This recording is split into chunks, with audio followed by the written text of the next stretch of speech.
Irmãos, nessa noite eu tratarei sobre a perseverança dos santos, a segunda parte. Nós iniciamos a primeira parte e hoje eu estarei finalizando a respeito deste assunto. É a segunda e a última parte.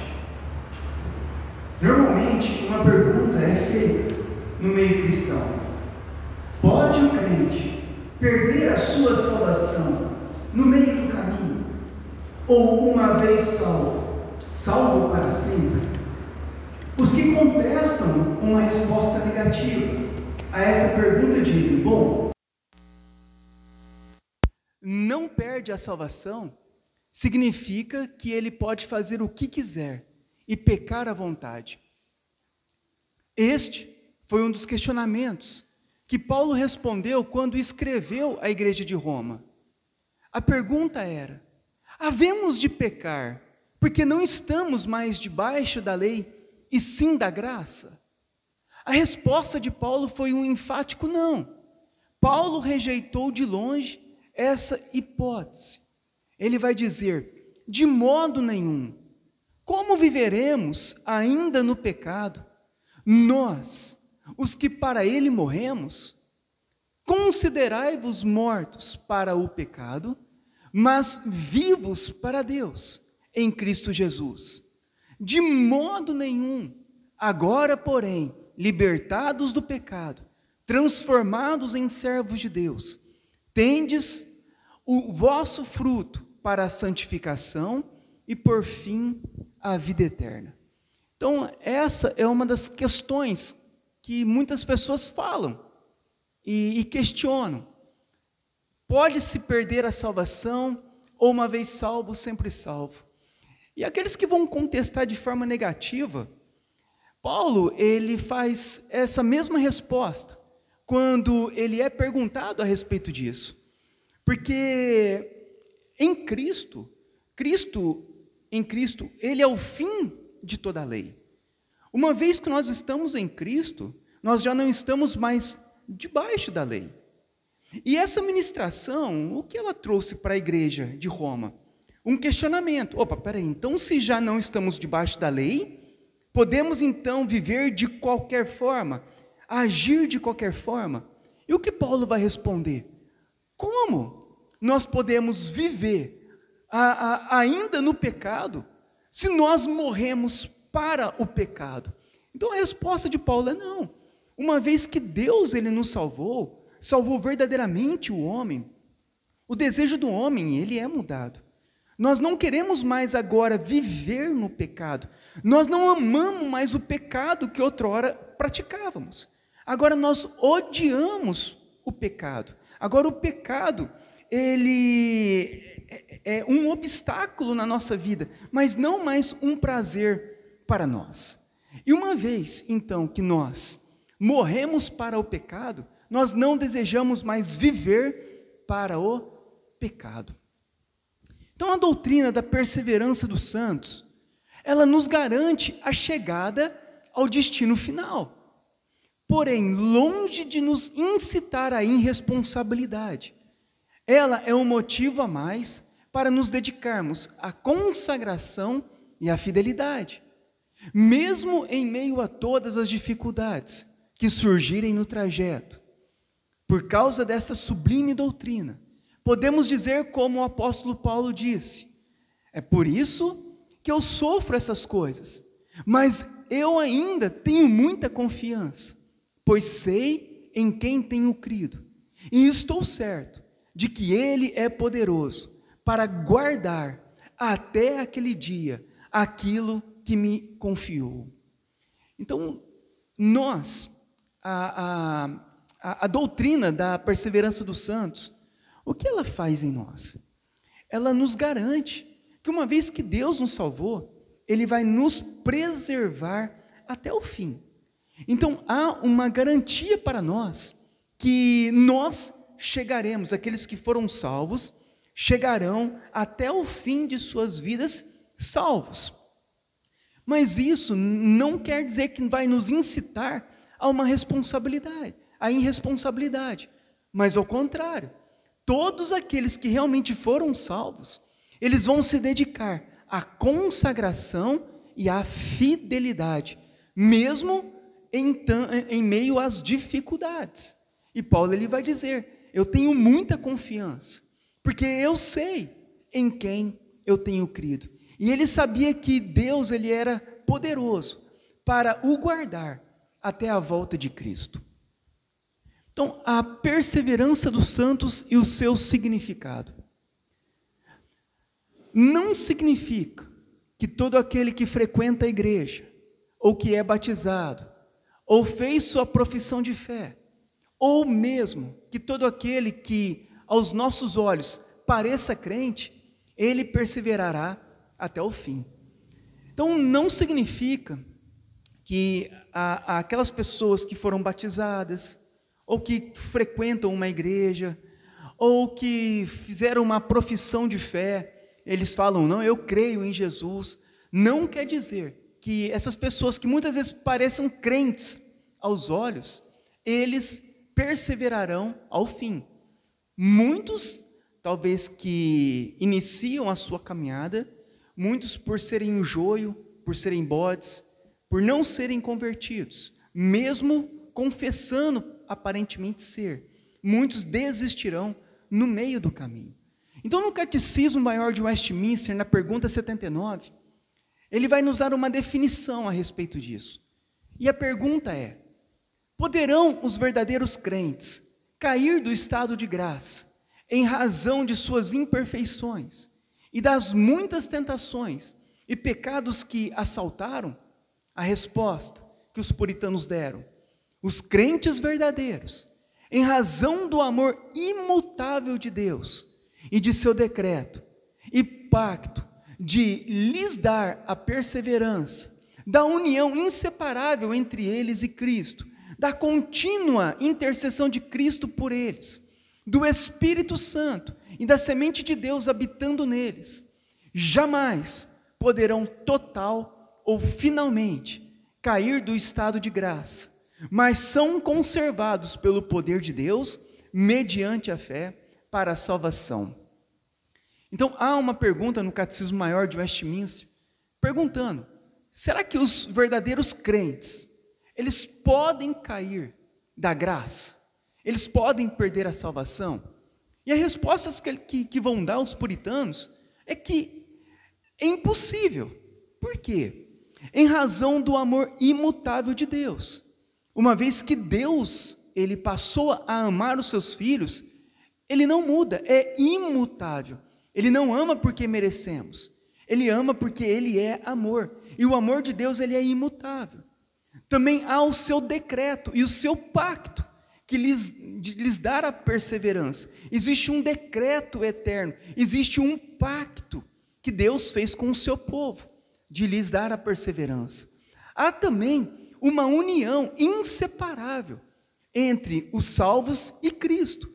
Eles se tornaram um em Cristo, eles estão unidos em Cristo, e é inseparável essa união. Há também a contínua intercessão de Cristo por eles. Cristo, ele está intercedendo por todos os salvos, continuamente. Há também o Espírito Santo habitando no crente, juntamente com a palavra de Deus. Logo, uma pessoa a qual está dentro de todos esses critérios, o que acontece? Jamais poderão total ou finalmente cair do estado de graça, mas são conservados pelo poder de Deus mediante a fé para a salvação. Então, a realidade para os verdadeiros crentes, como já afirmamos anteriormente, esta é uma doutrina que diz respeito àqueles que são verdadeiramente crentes, escolhidos de Deus, como diz em Efésios 1:4, assim como nos escolheu nele antes da fundação do mundo, e que nasceram de novo, como Jesus disse em João 3. A isto respondeu Jesus: em verdade te digo, que se alguém não nascer de novo, não pode ver o reino de Deus.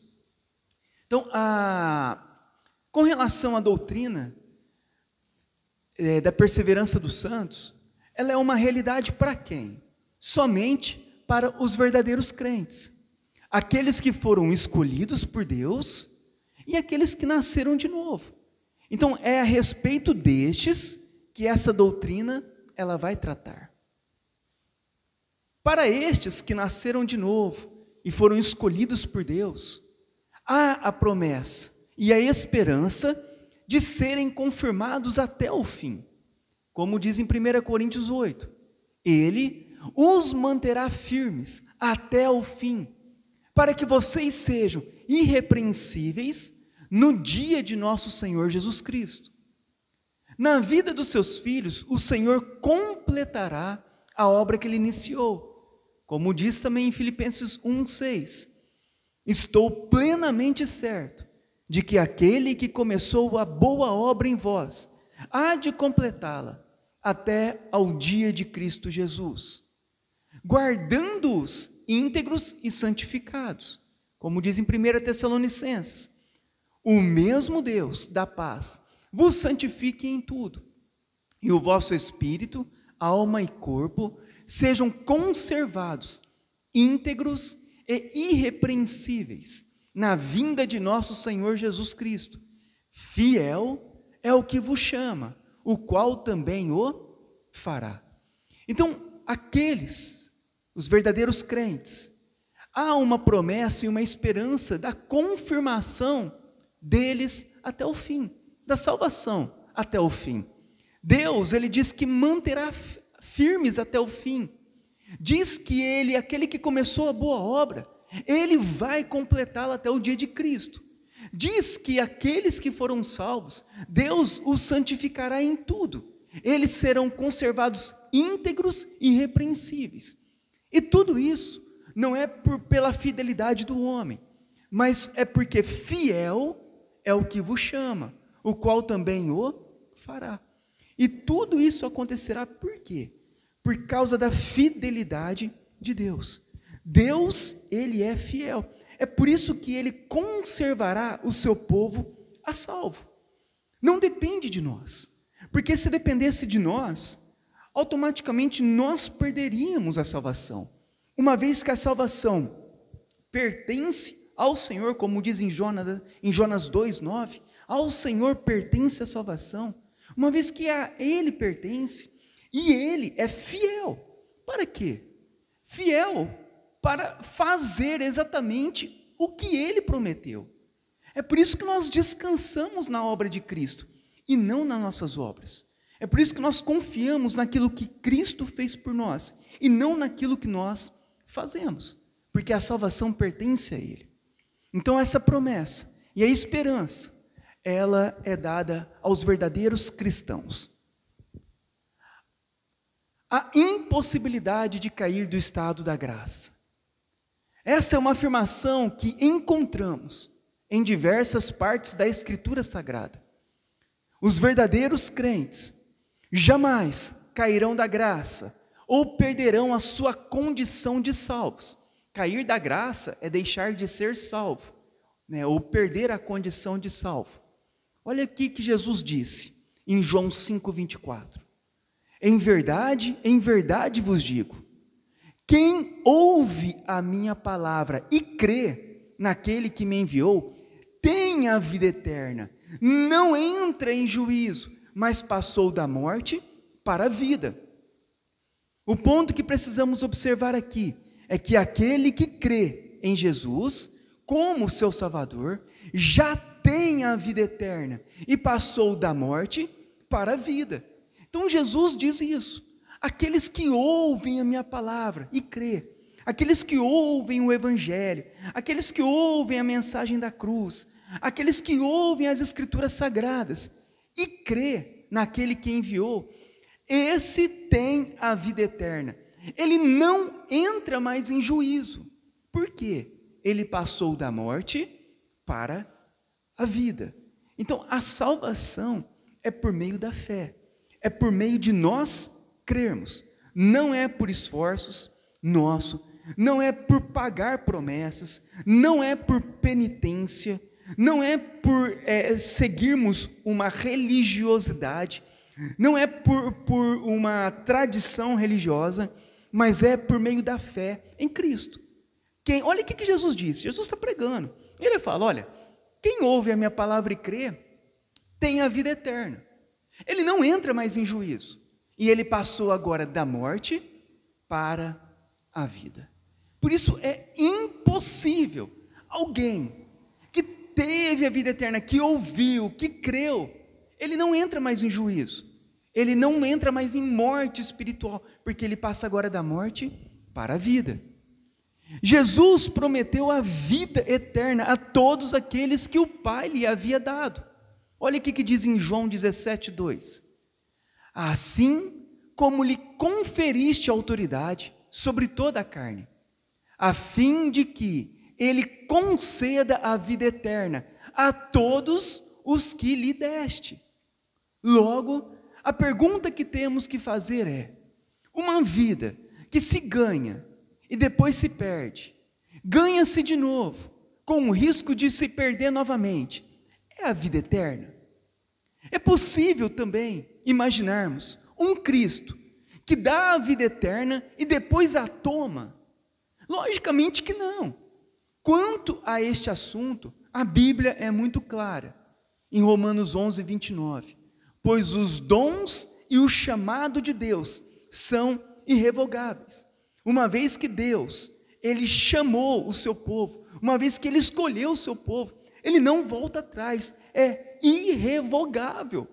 Você acha que Jesus, Ele vai nos dar a vida eterna, e depois Ele vai tomar de nós a vida eterna?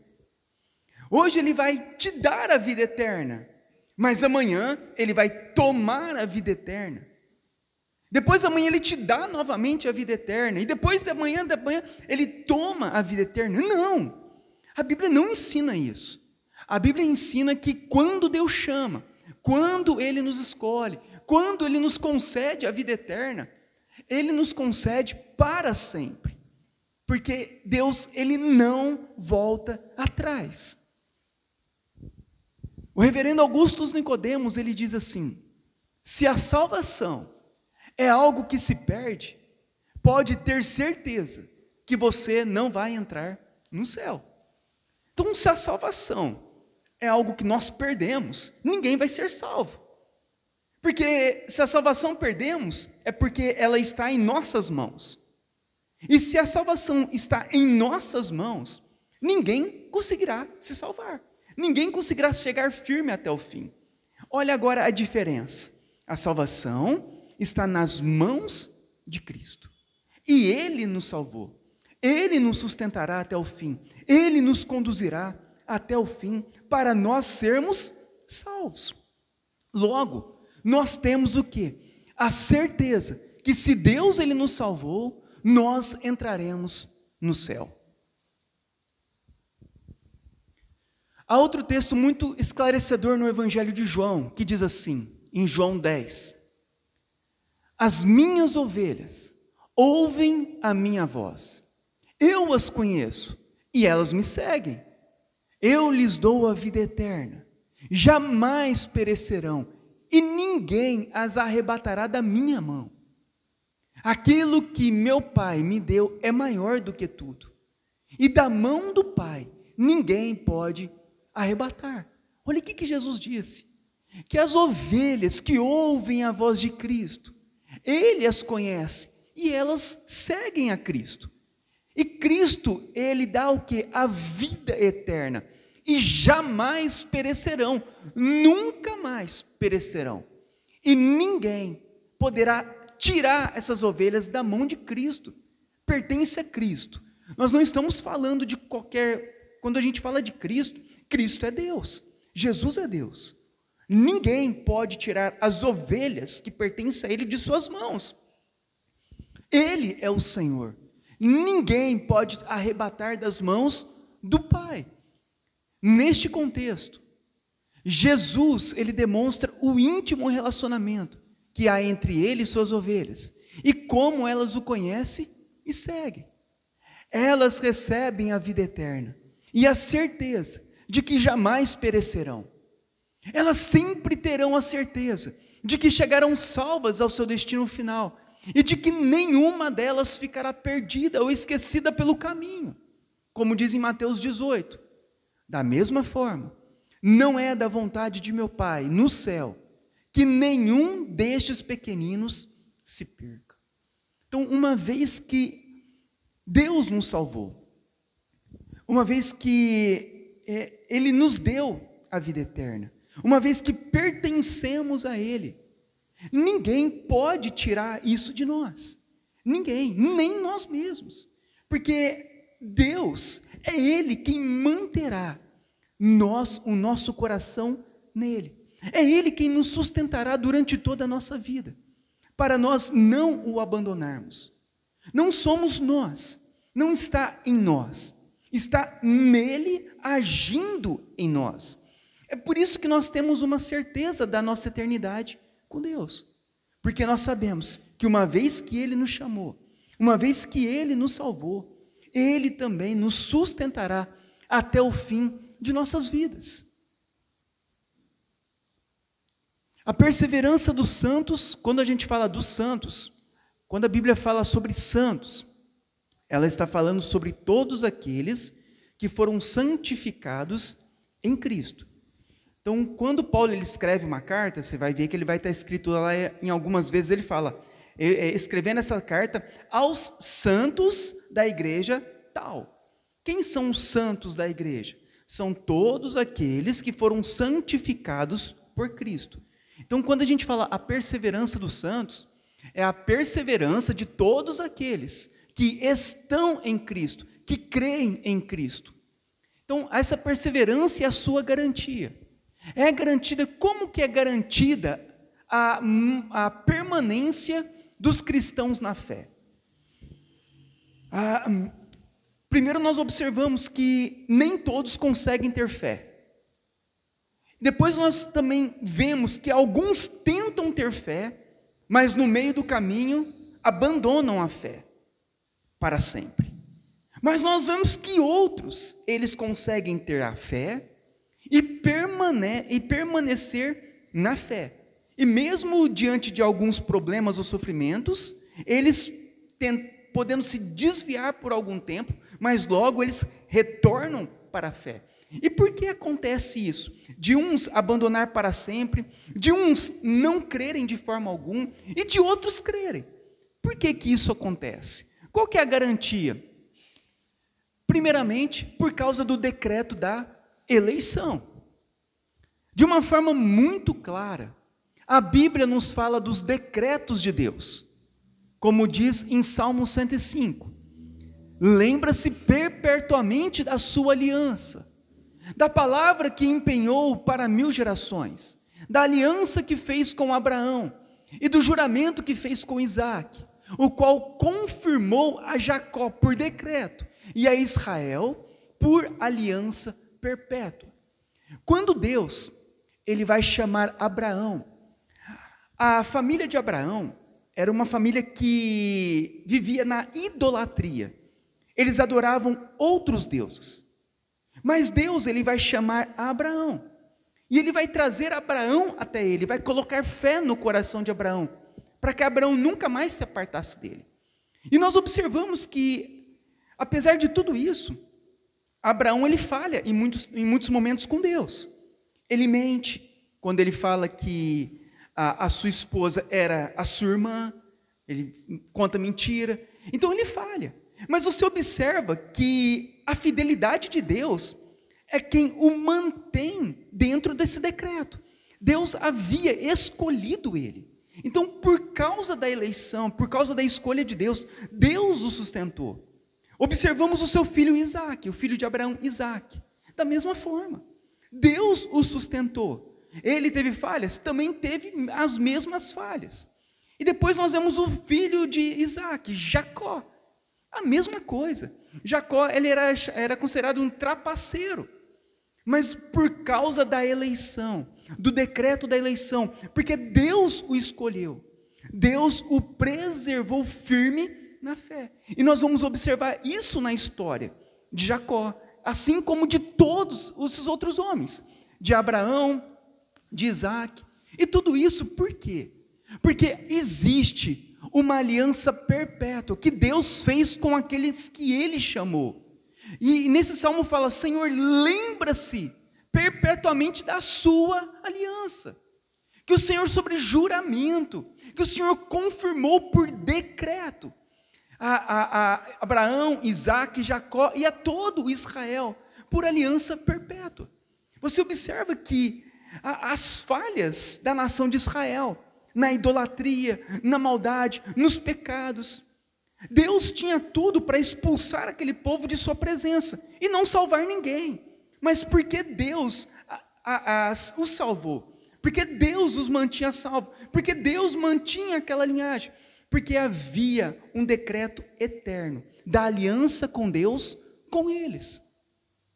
Olha o que Jesus diz em João 15,16.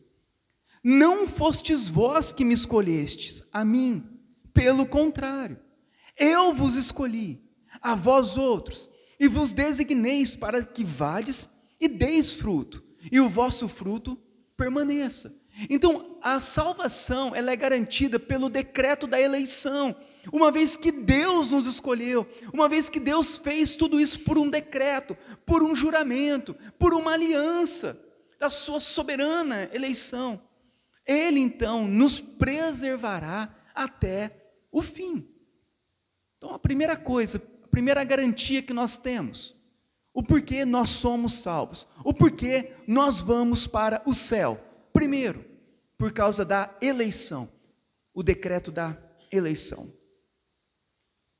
Porém, queremos atentar apenas para alguns textos, que além de nos confirmar a salvação como um dom de Deus, ensina-nos que todo o processo da salvação, até o dia de Cristo Jesus, será concretizado pela graça de Deus. A lógica é, se Deus nos escolheu e nos chamou, consequentemente, Ele também não nos deixará perecer no caminho, e sim nos salvará. Olha o que diz em Romanos, Paulo diz em Romanos 8, 29 e 30. Porquanto, aos que de antemão conheceu, também os predestinou para serem conformes à imagem de seu Filho, a fim de que ele seja o primogênito entre muitos irmãos. E aos que predestinou, a estes também chamou. E aos que chamou, a estes também justificou. E aos que justificou, a estes também glorificou. Então, a salvação, ela é dada pela graça. Quando nós falamos sobre sermos salvos, nós estamos falando sobre sermos salvos pela graça de Deus. O que é a graça de Deus? É nós recebermos algo que nós não merecíamos. Nós não merecíamos a salvação, mas pela graça Ele nos salvou. E como Ele nos salvou? Por meio do seu dom. A salvação é um dom de Deus. E Ele vai nos salvar como?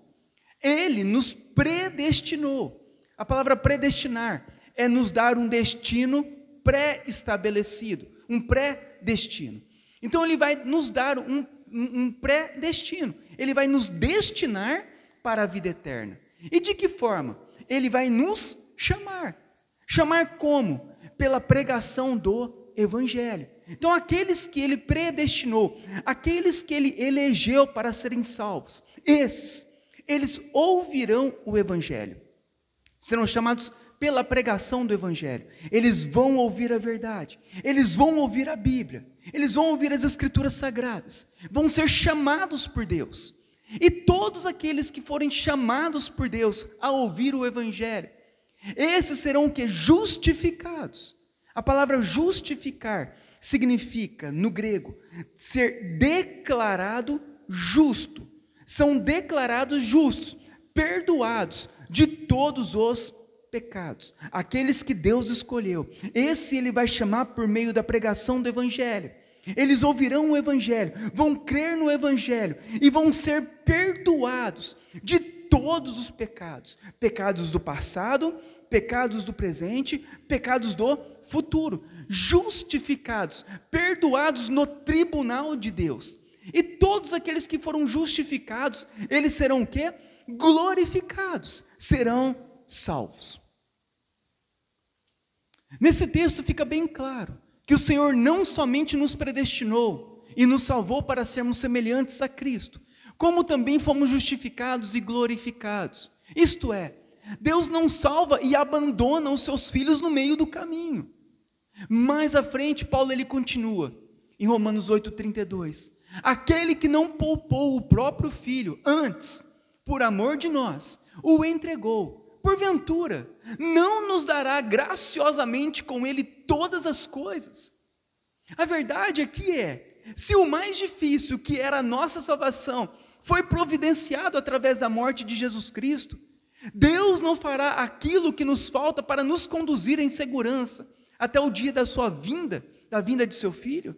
Logo, se Deus, desde a eternidade, resolveu que iria salvar pecadores, consequentemente, Ele providenciaria todos os meios para que os seus filhos permanecessem nos seus caminhos até o fim.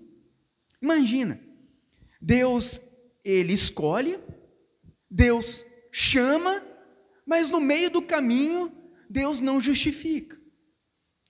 Ou Deus escolhe, chama, perdoa todos os pecados, mas no final, Deus o abandona e não o glorifica. A Bíblia não fala isso. A Bíblia fala que todos aqueles que foram predestinados, que foram chamados, que foram justificados, esses também foram glorificados. E se Deus, que não poupou o próprio Filho, antes, por amor de todos nós, o entregou, porventura não nos dará graciosamente com Ele agora todas as coisas? Então, se Cristo, nós que éramos pecadores, maus, Cristo morre pelos nossos pecados, agora que fomos salvos, Deus nos abandonará no meio do caminho? A resposta é não. Deus manterá a nossa salvação até o último dia da nossa vida.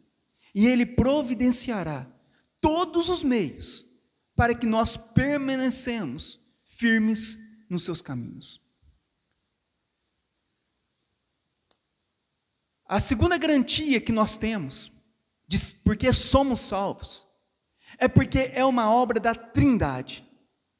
É importante também enfatizarmos aqui que a perseverança dos santos, da igreja, dos irmãos da igreja, é resultado da obra da Trindade. Nós vemos o quê? O amor do Pai. São inúmeras as referências a respeito do amor do Pai. Por causa deste amor eterno e poderoso, é que temos a confiança de que estamos guardados. Temos a garantia de que Ele nunca nos abandonará e nos livrará de qualquer situação ou criatura que tente nos arrebatar dos seus braços. Como diz em Isaías 54:10, pois, ainda que os montes se movam e as colinas desapareçam, meu amor por você permanecerá. A aliança da minha bênção jamais será quebrada, diz o Senhor, que tem compaixão de você.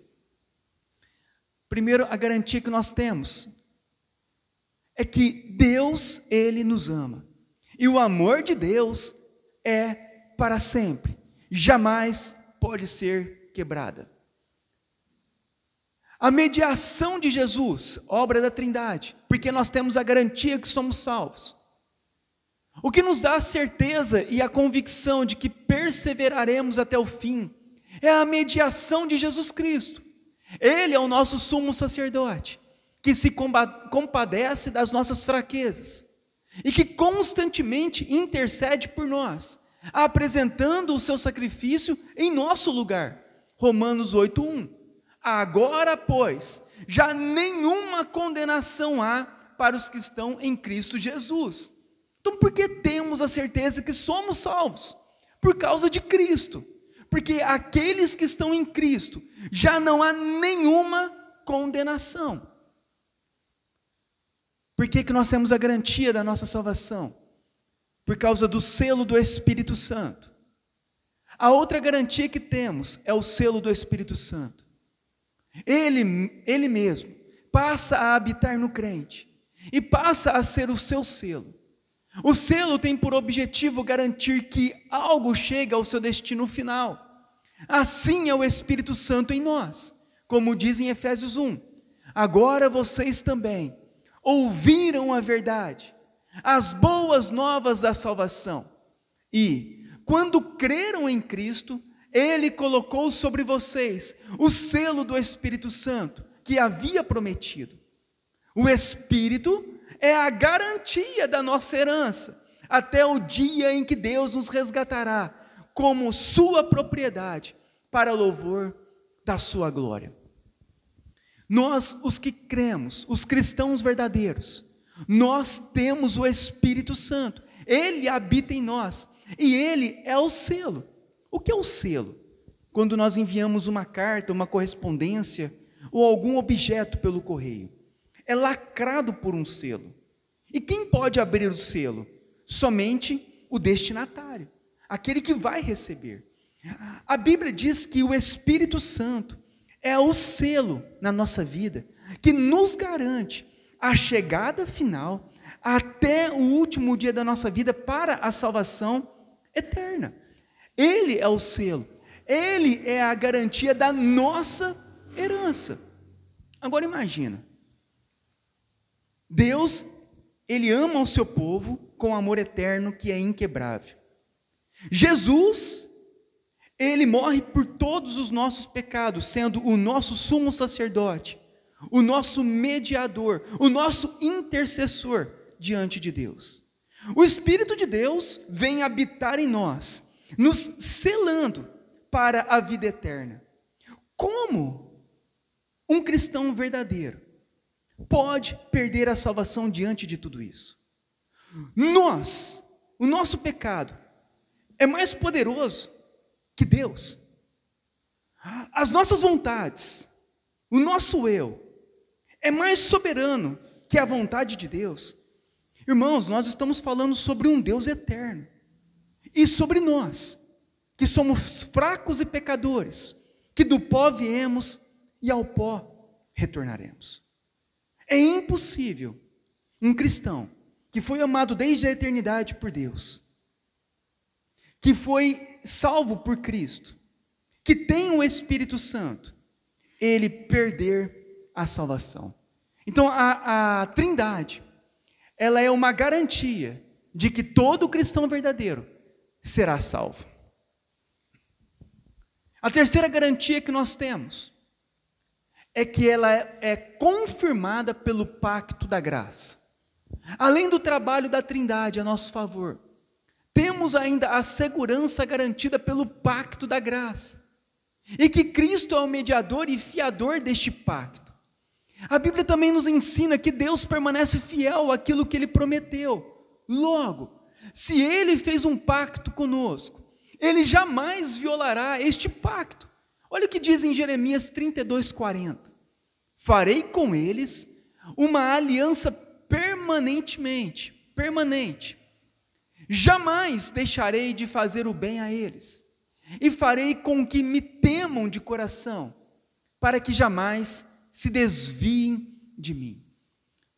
A aliança, o pacto que Deus faz com o seu povo, ele é permanente. Nós falhamos, mas Deus, Ele não falha, Ele permanece fiel naquilo que Ele prometeu.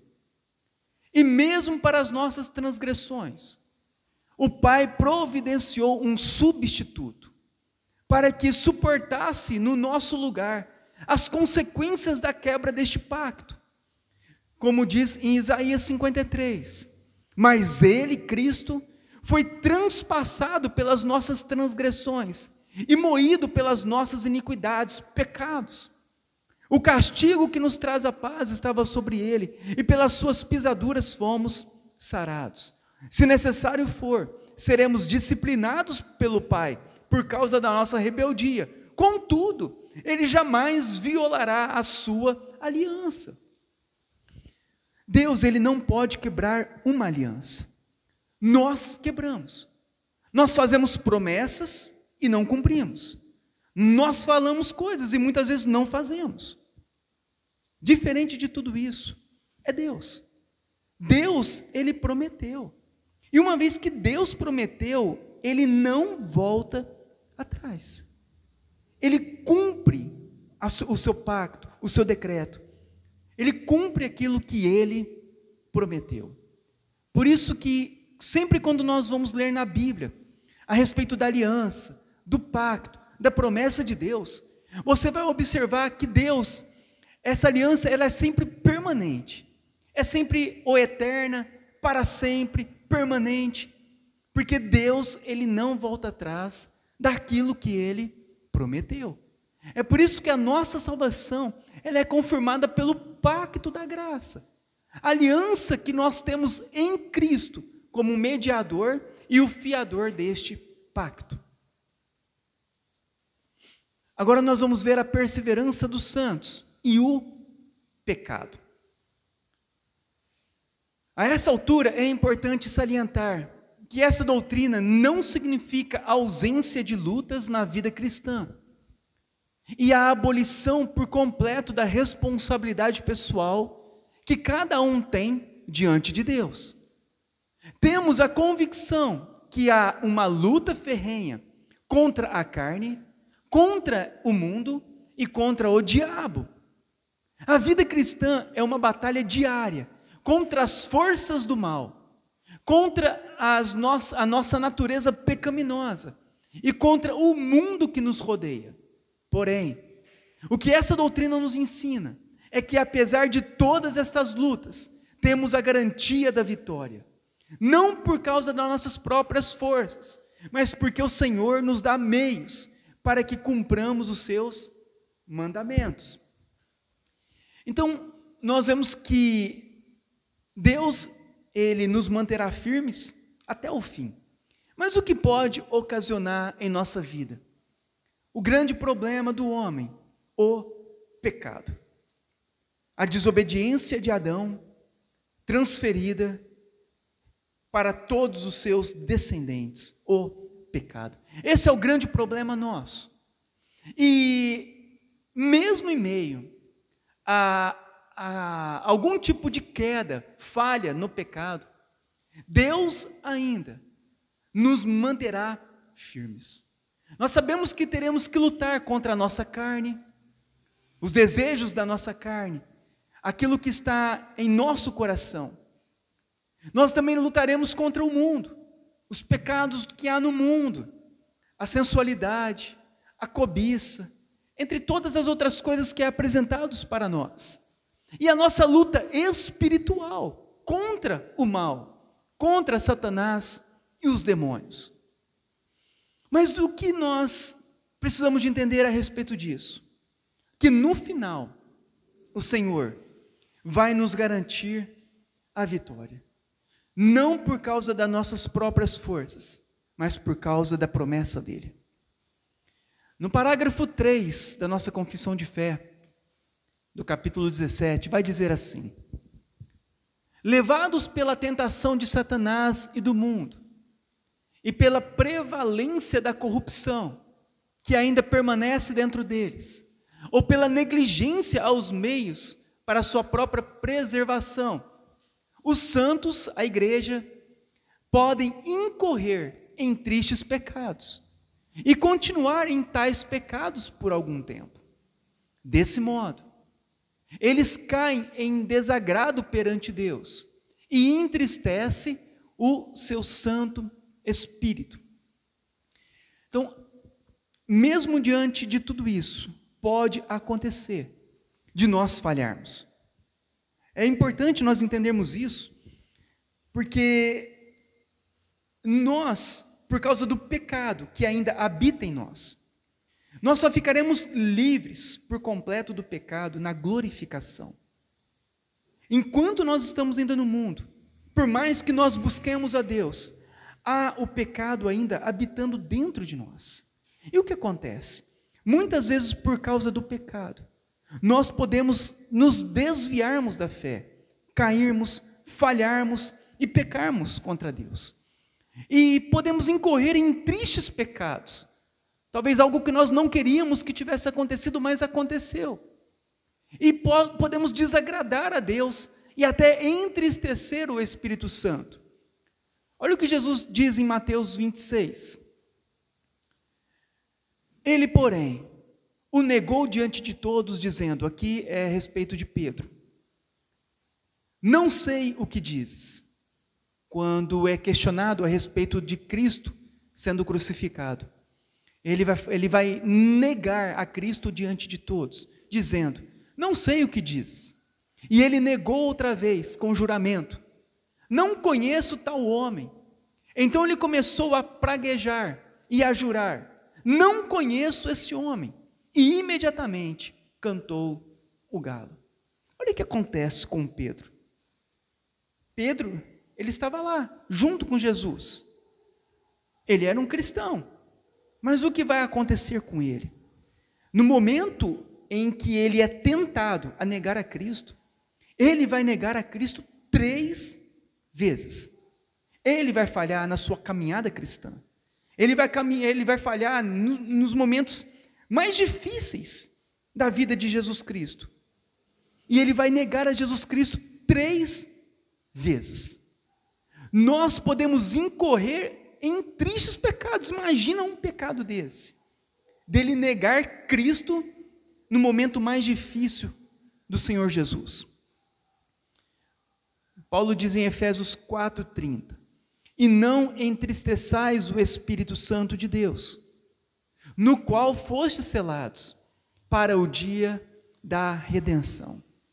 Então nós observamos que na história bíblica, muitos cristãos caíram em tristes pecados. Muitos deles desagradaram a Deus. Outros também entristeceram o Espírito Santo. Então, há essa possibilidade de falharmos. Nossa confissão continua dizendo, desse modo, eles caem em desagrado perante Deus e entristecem o seu Santo Espírito. Vêm-se privados de bênção e confortos. Têm os seus corações endurecidos e ferida a consciência. Ofendem e escandalizam outras pessoas. E fazem vir sobre si mesmo os juízos de Deus, ainda neste mundo. Não obstante, eles renovarão o seu arrependimento e serão preservados através da fé em Cristo Jesus até o fim. O cristão, ele pode falhar e pecar, mas o que nós observamos é que no final, Deus os manterá de pé. No final, Deus os salvará. Apesar disso, nós observamos também que o pecado ele traz consequência. Não é porque somos cristãos e pecamos e que Deus nos perdoará que não há consequência. Todo pecado ele gera consequência. Então o pecado ele traz consequência. E a nossa confissão deixa bem claro a respeito disso, né? Que podemos receber o juízo de Deus aqui nesse mundo. Olha o que Davi diz no Salmo 32. Enquanto calei os meus pecados, envelheceram os meus ossos, pelos meus constantes gemidos todo dia. Porque a tua mão pesava dia e noite sobre mim. O meu vigor se tornou como sequidão de verão. Então, Davi, ele peca contra Deus. Davi, ele vai cometer um adultério e um homicídio. Ele vai adulterar com Batseba e ele vai colocar o esposo dela na frente do campo de batalha para que ele pudesse morrer. Então, ele vai pecar gravemente. Davi era crente. Mas olha o absurdo que ele vai cometer. Ele peca de uma forma terrível contra Deus. Há consequência? O filho dele morre. Dentro da família dele há muitas intrigas, brigas entre os filhos. O pecado ele traz consequência. Mas mesmo assim o que nós observamos? O perdão de Deus sobre Davi. Ele foi perdoado dos seus pecados. Em Lucas 22... diz assim, Eu, porém, roguei por ti, Jesus dizendo, para que a tua fé não desfaleça, falando para Pedro. Tu, pois, quando te converteres, fortalece a teus irmãos. Então, voltando-se o Senhor, fixou os olhos em Pedro. E Pedro se lembrou da palavra do Senhor, como lhe dissera: hoje 3 vezes me negarás, antes do galo cantar. Então Pedro, saindo dali, chorou amargamente. Pedro vai se lembrar do que Jesus havia falado para ele.